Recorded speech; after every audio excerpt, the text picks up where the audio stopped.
नमस्कार साथियों, मैं हूं बीएम पाल, आपका भाई, आपका दोस्त और आपका सोशल मीडिया क्रिएटर। आज आप लोगों से मैं पाल समाज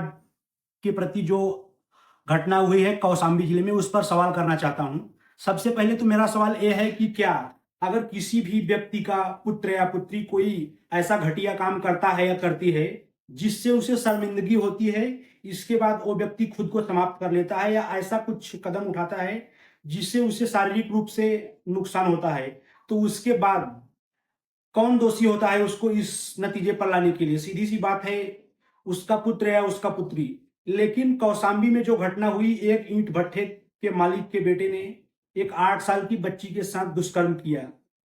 2-3 दिन के बाद जब मामला थोड़ा-सा सुर्खियों में आया, जगह-जगह पर इस बात की चर्चा होने लगी, पुलिस कंप्लेंट भी हुई, तो इसके बाद उस बलात्कारी का पिता जो था, वो पुलिस पर दबाव बनाने के लिए खुद जहर खाता है और खुद को समाप्त करने की कोशिश करता है, लेकिन वो कोशिश उसकी कामयाबी में बदल जाती है, यानी कि सचमुच उस व्यक्ति की मौत हो जाती है।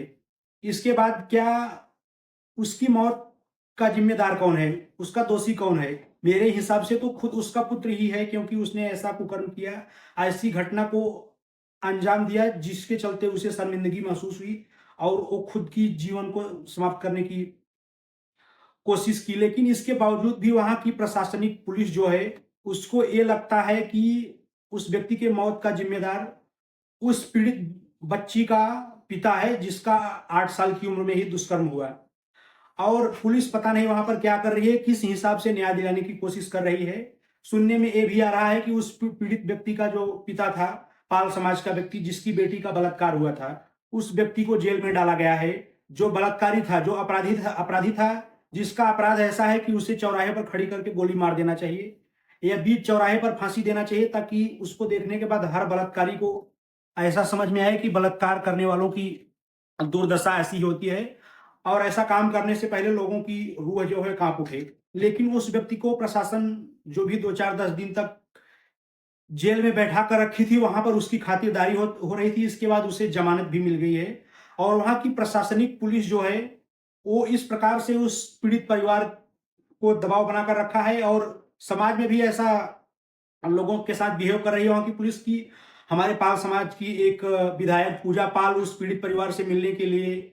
1-2 दिन पहले जा रही थी, वहाँ पर 144 धारा लागू करके उन्हें वहाँ तक पहुँचने नहीं दिया गया। और भी जो कुछ सामाजिक कार्यकर्ता, कुछ लोग, कुछ नेता वहाँ पर पहुँचना चाहते हैं, उस पीड़ित परिवार के दुखों को बाँटना चाहते हैं या फिर उस पीड़ित परिवार को न्याय दिलाने के लिए जो भी अपराधी हैं, जो भी बलात्कारी हैं, उनके खिलाफ आवाज़ उठाने की कोशिश कर रहे हैं, उनको उन लोगों तक पहुँचने ही नहीं दिया जा रहा है। तो मैं कौशाम्बी पुलिस, उत्तर प्रदेश सरकार और समाज के लोगों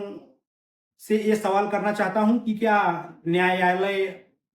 पुलिस और इतनी भी प्रशासनिक व्यवस्था जो देश में, प्रदेश में है, वो सिर्फ़ बलात्कारियों को बचाने के लिए है या ऐसा कानून में लिखा गया है कि अगर कोई बलात्कारी या कोई अपराधी ऊँची जाति का है तो उसे पूर्ण रूप से संरक्षण दिया जाए, भले ही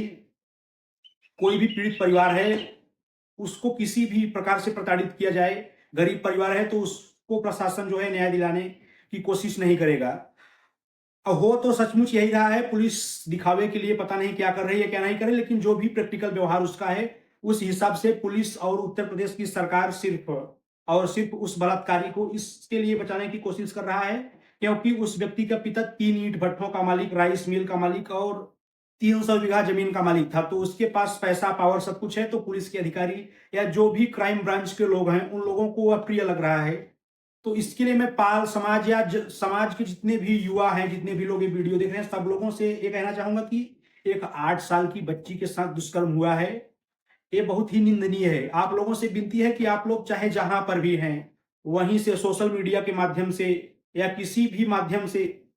उस बच्ची को न्याय दिलाने के लिए आवाज उठाएं, पुलिस पर दबाव बनाएं, उत्तर प्रदेश सरकार पर दबाव बनाएं। और मेरी भी कोशिश यही रहेगी कि जब तक उस बच्ची को न्याय नहीं मिल जाता, मेरा तो प्लेटफॉर्म यही है, सोशल मीडिया ही। यहाँ से मैं जरूर उस बच्ची को न्याय दिलाने के लिए, उस पीड़ित परिवार को न्याय दिलाने के लिए, अपने पाल समाज को न्याय दिलाने के लिए आवाज उठाता रहूंगा। और आप लोगों से भी उम्मीद यही है कि सिर्फ यही नहीं, चाहे जहां पर भी अपराध होगा और अपराधियों को संरक्षण दिया जाएगा, उनके खिलाफ आवाज उठाने की जिम्मेदारी आप लेंगे और ऐसे ही गरीब लोगों के साथ, प्रताड़ित लोगों के साथ कंधे से कंधा मिलाकर चलने की कोशिश करेंगे। जय हिंद, धन्यवाद। वीडियो को ज्यादा से ज्यादा शेयर करें।